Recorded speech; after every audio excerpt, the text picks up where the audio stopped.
know why this is happening, but all I'm getting now are emails asking me how this fucking movie Night Claws ends. I don't even see how you could possibly give a shit. They killed Reba Browna, man. Movie's fucking over. I don't even know what the point is. How can you stay invested in a movie when they just kill off the world's greatest action movie hero like a bitch? Betrayal! This movie is bullshit! This is not how you treat action movie royalty! We were robbed! This is almost fucking treasonous! We were promised Reba Browna versus Sasquatch. And you know what? He never even sees the fucking Sasquatch.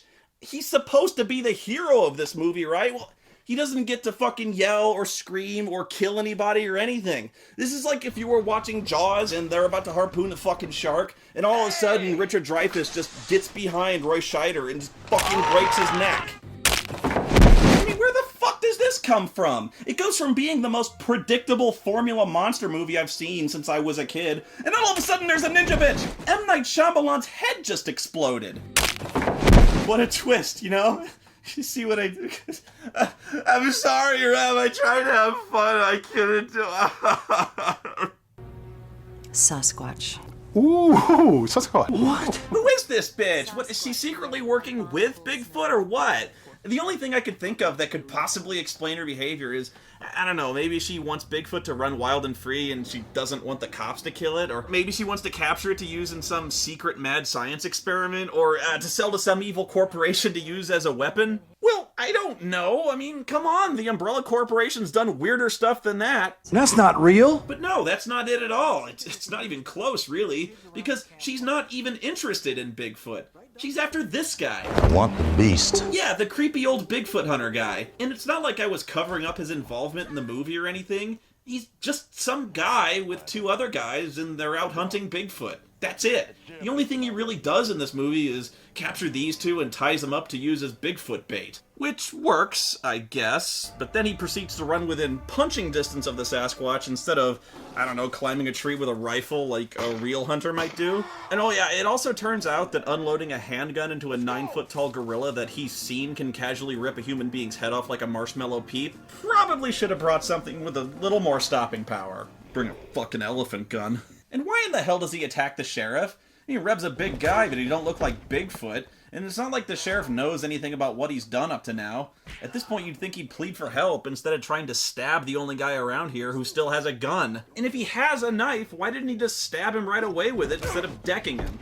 Apparently you have some training. Seriously, he's just a generic antagonist. Just a shallow, one-trait character like everyone else in this movie. But the big secret is that she's not after Bigfoot, she wants him. So much so that she's like some fucking assassin that leaves no witnesses because she stabs this dude in the fucking throat and snaps Reb's neck like Steven Seagal. I mean, Jesus, where did this come from? I thought she was an anthropologist. I kind of liked him.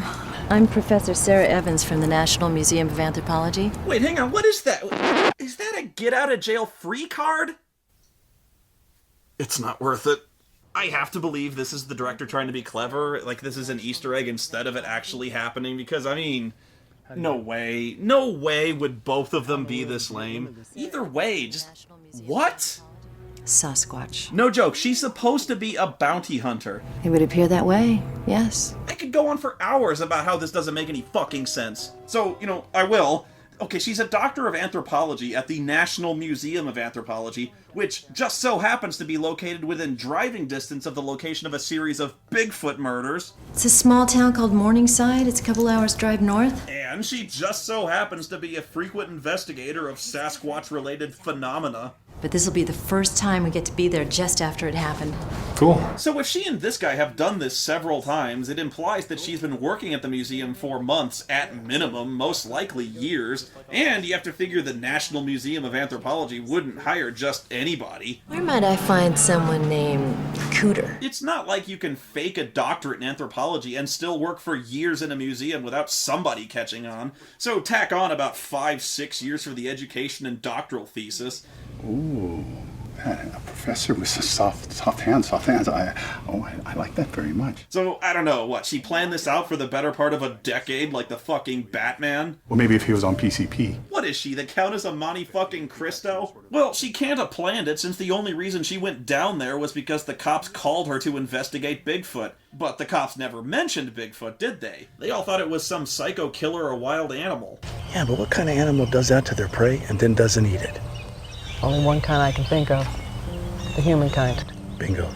You are made of stupid. So I guess it's a really lucky thing the cops decided to call in the first place, otherwise she'd have never caught this guy. She'd never left the fucking room.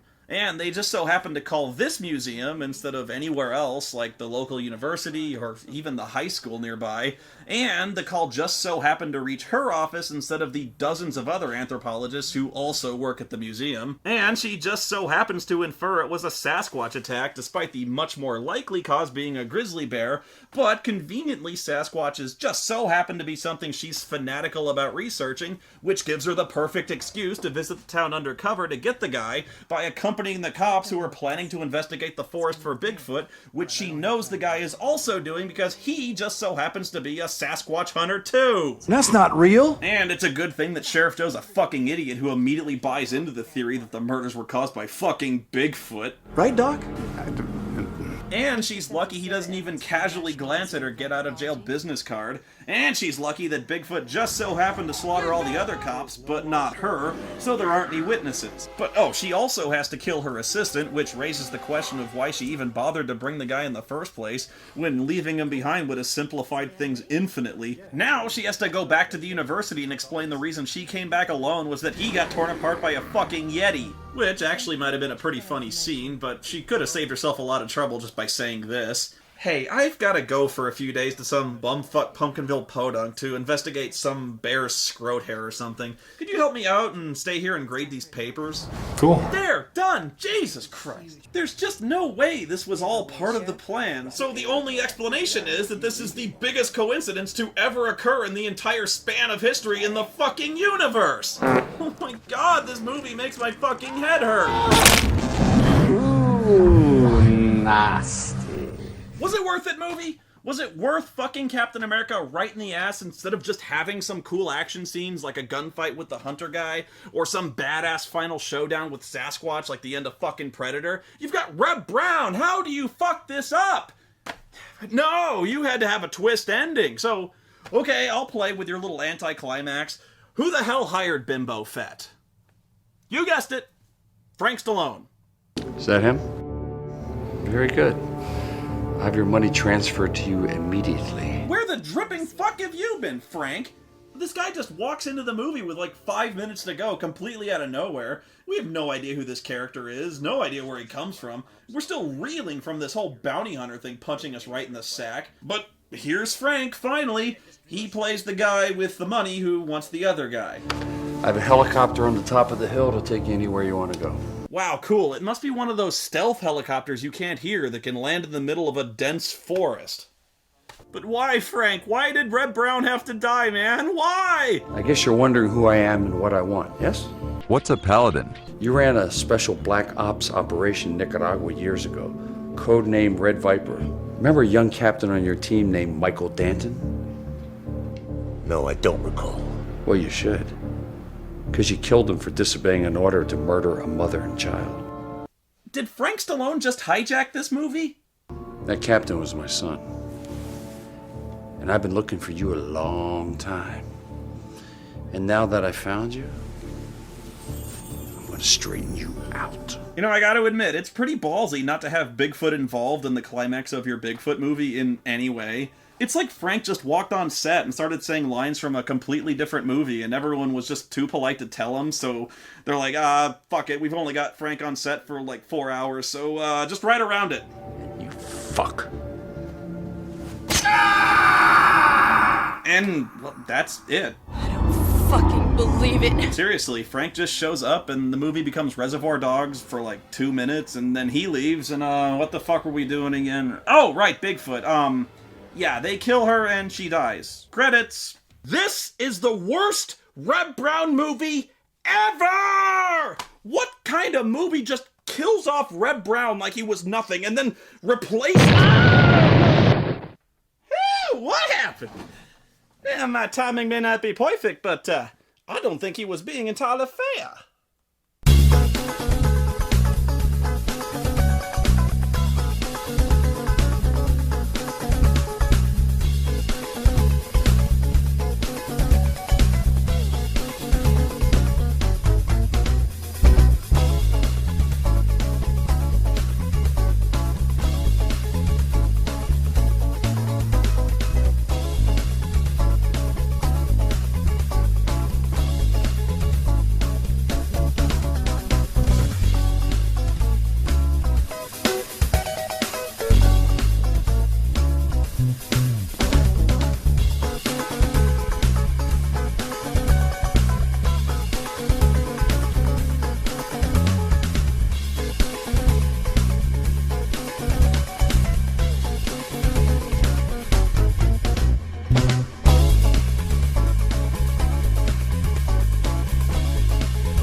Damn, Sheriff. Why you gotta go spoil all our fun? You come by in the morning, I'll get them back to you, no fine.